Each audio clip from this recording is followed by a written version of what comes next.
જય શ્રી રામ, જય બજરંગ। આજે અમારો વર્કઆઉટનો 5મો દિવસ છે। આજની પહેલી એક્સરસાઇઝ દેશી પુશઅપથી શરૂઆત કરી, ત્યાર પછી પુલઅપ એક્સરસાઇઝ કરી, તેના 10-10ના 3 સેટ માર્યા। પુલઅપની એક્સરસાઇઝ પતાવીને લેટ પુલ ડાઉનની એક્સરસાઇઝ કરી, તેના 10-10ના 3 સેટ માર્યા। ત્યાર પછી ડેડલિફ્ટ હેવી મારી, તેના 10-10ના 3 સેટ માર્યા।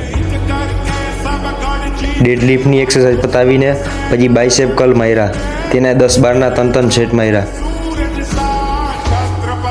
બાયસેપની બીજી એક્સરસાઇઝ કરી, હેમર કર્લ, એના 10-12ના 3 સેટ માર્યા। બાયસેપ અને બેક વર્કઆઉટ પતાવીને આજની અમારી બોડીની કન્ડિશન જોઈ લ્યો।